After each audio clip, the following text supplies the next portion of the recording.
Собаки напали на детей в здании столичной школы. Пострадали 4 ребенка, обошлось без серьезных травм. Сразу после инцидента всех направили в медицинский центр Якутска, где их обследовали и поставили вакцины от бешенства. Почему собаки оказались в здании и как себя чувствуют дети, узнавала Саргалана Захарова. Будний день, 7:30 утра. Все бегут на уроки. Однако у маленькой Карины добежать до класса не получается. Прямо на втором этаже школы на нее напала собака. Укусила за руку. Тут же в школу вызывают маму девочки. Зашла на вахту, а там сидят несколько детей, укусанных уже, плачут.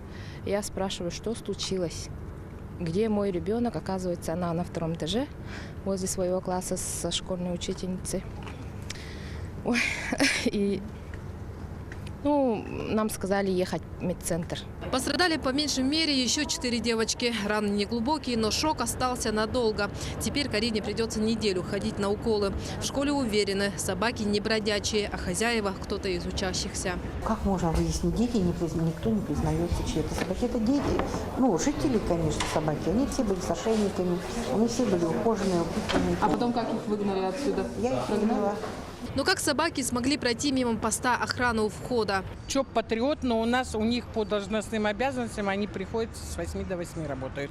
А до прихода ЧОП у нас дежурит дежурный администратор, дежурный учитель на входе, поэтому все были на своих рабочих местах. Просто неожиданно все это случилось. Однако проблема здесь оказалась намного глобальнее. Жилые дома, камыши, разбросанный мусор, и всего в нескольких метрах от этого стоит школа, где произошло происшествие.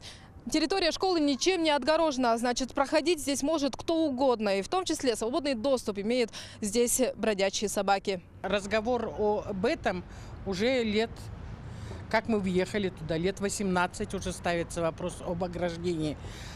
Обещали на следующий год это все сделать. И ограждение, дело в том, что там очень много посмотрели, и КНС-ка стоит городская, и теплосети.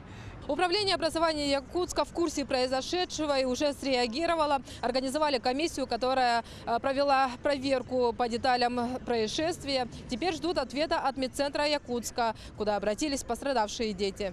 Больничные листы подтвердят, это уже под руководством, под присмотром управления образования уже школа сама будет вести расследование. Тем временем директор школы сообщила, намерена пересмотреть договор с охранной компанией, чтобы те заступали на службу раньше, на полчаса. Саргалана Захарова, Джулустан Иннокентьев, Якутск.